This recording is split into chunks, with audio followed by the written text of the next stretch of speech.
They RTV app వార్తల్ని క్షణాల్లో చదివే అవకాశం ఉంటుంది. ఒక న్యూస్ పేపర్, ఒక టెలివిజన్ ఛానల్ మీ చేతుల్లో ఎప్పుడూ ఉంటాయి. చలికాలంలో గర్భిణీ స్త్రీలు తీసుకోవాల్సిన జాగ్రత్తలు ఏంటి, వారికి ఎలాంటి సమస్యలు ఏర్పడతాయి, ఆ సమస్యలను వల్ల ఎలాంటి ఏదైతే గర్భిణీ స్త్రీలకు వచ్చే సమస్యలను ఎలా నిరోధించవచ్చు అనే అంశానికి సంబంధించి డాక్టర్ ఈయన ఉన్నారు, వారిని అడుగుదాం. మేడం చెప్పండి, ముఖ్యంగా గర్భిణీ చలికాలం అంటేనే చాలా ఇబ్బంది పడుతున్న పరిస్థితి ఉంటుంది. గర్భిణీ స్త్రీలు ఈ చలికాలంలో తీసుకోవాల్సిన జాగ్రత్తలు, వారికి ఎలాంటి సమస్యలు వస్తే ఎలా నిరోధించవచ్చు? నమస్తే అండి, నేను డాక్టర్ ఇందు, గైనకాలజిస్ట్. యూజువల్గా ఇప్పుడు నేను చెప్పబోయేది ప్రెగ్నెన్సీ వాళ్ళు, గర్భిణీ స్త్రీలు ఎటువంటి జాగ్రత్తలు ఈ చలికాలంలో తీసుకోవాల్సిందంటే, మనకు కామన్గా ఈ చలికాలంలో అప్పర్ రెస్పిరేటరీ ట్రాక్ట్ అంటే ఎక్కువగా కోల్డ్ కఫ్ అయ్యే ఇన్ఫెక్షన్స్ అయ్యే ఛాన్సెస్ చాలా ఎక్కువగా ఉంటాయి. కాబట్టి మనం ఎక్కువగా ఈ గర్భిణీ స్త్రీలు వెచ్చగా ఉండేలాగా చూసుకోవాలంటే ఫుల్ కవరింగ్ క్లాత్స్ వేసుకోవడము, స్వెటర్స్ కానీ, సాక్స్ కానీ, హ్యాండ్స్కి గ్లవ్స్ లాగా అట్లా వేసుకొని వాళ్ళు ఎక్కువ బాడీ అంతా చల్లదనానికి ఎక్స్పోజ్ అవ్వకుండా చూసుకోవాలి. మెయిన్గా కొంచెం ఏమన్నా గొంతు ఇన్ఫెక్షన్ లాగా అనిపిస్తే గోరువెచ్చని నీళ్లు తాగడము, సాల్ట్ వాటర్తో గార్గిలింగ్ చేయడము అలాంటివి చేసుకోవచ్చు. ముఖ్యంగా కామన్గా మనకు వింటర్ సీజన్లో ప్రాబ్లం ఏంటంటే యూరినేషన్ ఫ్రీక్వెన్సీ ఎక్కువగా ఉంటుంది. సో ఈ ప్రెగ్నెన్సీ వాళ్ళు ఏం చేస్తారంటే యూరిన్ ఫ్రీక్వెంట్గా వస్తుందని చెప్పేసి వింటర్ సీజన్లో వాటర్ తాగకుండా చేస్తారు. కానీ వాటర్ ఎక్కువగా తీసుకోవాలి, లేకపోతే ప్రెగ్నెన్సీ వాళ్ళకి యూరినరీ ఇన్ఫెక్షన్స్, యూటీఐస్ అంటాము, అవి కామన్గా వస్తుంటాయి. సో వాళ్ళు ఫ్రీక్వెంట్గా వాటర్ ఎక్కువ తాగాలి. మీరు వింటర్ సీజన్ అని చెప్పి తాగకుండా ఉండకండి, అది మీకు ఎఫెక్ట్ చేస్తుంది. సో వాటర్ కానీ ఏదన్నా ఒక ఫ్లూయిడ్స్, గోరువెచ్చనివి కానీ, నార్మల్ వాటర్ కానీ తీసుకుంటూ ఉండండి. అండ్ మళ్ళీ ముఖ్యంగా ఫుడ్ విషయానికి వస్తే వెచ్చగా తాగాలనిపిస్తుంది కాబట్టి కాఫీ కానీ, మిల్క్ కానీ, సూప్స్ లాంటివి చేసుకొని తాగడము. ఫుడ్ కూడా వెంటనే కుక్ చేసిన వెంటనే తీసుకుంటే ఇన్ఫెక్షన్స్ రాకుండా ఉంటాయి. అండ్ తినాలని కూడా అనిపిస్తుంటుంది కాబట్టి ఫుడ్ కూడా వెంటనే కుక్ చేసుకొని వేడిగా ఉండేటి తీసుకునేలా ఉంటే బెటర్. అండ్ ఇంకా బయట ఫుడ్ బెటర్ అవాయిడ్ చేయడం, అంటే చల్లవి కూల్ డ్రింక్స్ కానీ, ఫ్రిడ్జ్లో పెట్టిన ఫుడ్ చల్లగా ఉన్నవి తీసుకోవడం, చల్లని వాటర్ తాగడం కానీ, ఎక్కువ స్టోర్ చేసిన ఫుడ్ కానీ తీసుకోవడం వల్ల కూడా ఈ అప్పర్ రెస్పిరేటరీ ట్రాక్ట్ ఇన్ఫెక్షన్స్ కామన్గా వస్తుంటాయి.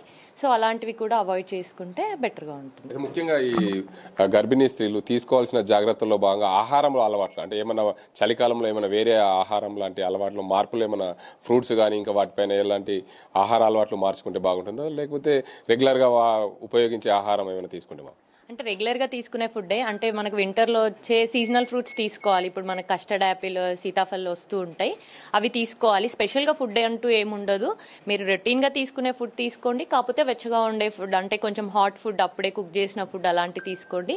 చల్లటి పదార్థాలు తీసుకోకుండా ఉంటే సరిపోతుంది. ఇంకా ఈ వర్షాకాలం అత్యధికంగా ఈ చలికాలంలో పూర్తిగా ఎక్కువ చలి -డిగ్రీలోకి వచ్చే అవకాశాలు ఉంటాయి. కాబట్టి ఈ వాతావరణంలో మార్పులు వచ్చిన నేపథ్యంలో అలాంటి పరిస్థితుల్లో ఈ మనిషి వెచ్చగా ఉండేయడానికి కాకుండా ఇంకా ఏమైనా జాగ్రత్తలు తీసుకుంటే బాగుంటుంది?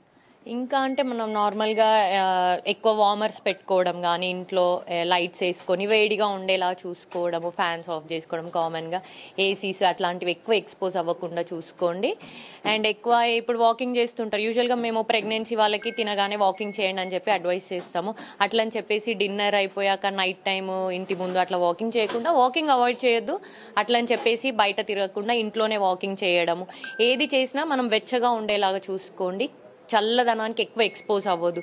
ఇప్పుడు కొందరి ఫ్లోర్స్, టైల్స్ కూడా చాలా చల్లదనం, ఎక్కువ అది హీట్ అబ్జార్బ్ తొందరగా వాళ్ళకి చల్లదనం వచ్చేస్తుంది. అలాంటి వాళ్ళు సాక్స్ వేసుకొని నడవడము, లేదా చెప్పల్స్ వేసుకొని ఇంట్లో నడవడము, అలాంటివి చేసినా మనం బాడీ ఎక్కువ ఇది అవ్వకుండా, చలి అవ్వకుండా ఉంటుంది. ఎందుకంటే ఇప్పుడు మళ్ళీ కోల్డ్ వచ్చింది అనుకోండి, అన్నెసరిగా యాంటీబయాటిక్స్ వాడడము, ఆ టైంలో ఎమర్జెన్సీ సర్జరీస్ ఏమన్నా చేయాల్సి ఉంటే అప్పుడు ఇన్ఫెక్షన్ స్ప్రెడ్ అవ్వడం ఇలా ఉంటుంది. సో ఎక్కువగా ఇన్ఫెక్షన్స్ రాకుండా, మీ బాడీ ఇన్ఫెక్షన్స్కి ఎక్స్పోజ్ అవ్వకుండా చూసుకుంటే మంచిది. మొత్తానికి చూసుకోవచ్చు, చలికాలంలో గర్భిణీ స్త్రీలు ముఖ్యంగా వెచ్చగా ఉండే తీరంగా వాడుకోవాలి. ఎందుకంటే పూర్తిగా బాడీ నిండా అయితే షెటర్స్ వేసుకోవాలి, వేడి నీళ్లు తాగాలి. ఏదైతే సీజన్లో వచ్చే ఫ్రూట్స్ మాత్రమే ఉపయోగించి, ఎలాంటి వాకింగ్ చేసేటప్పుడు బయట తిరగకుండా ఇంట్లోనే వాకింగ్ చేసే విధంగా ప్రయత్నాలు చేసుకుంటే బాగుంటుందని చెప్పి డాక్టర్ చెప్తున్న పరిస్థితి. ఇది ఇక్కడ పరిస్థితి. కెమెరా అజీంతో గంగారెడ్డి, RTV నిజామాబాద్. మరిన్ని వీడియోస్ కోసం ఛానల్ ని సబ్స్క్రైబ్ చేయండి, లేటెస్ట్ అప్డేట్స్ కోసం వాట్సాప్ ఛానల్ ని ఫాలో చేయండి, అండ్ లింక్ డిస్క్రిప్షన్ లో ఉంది.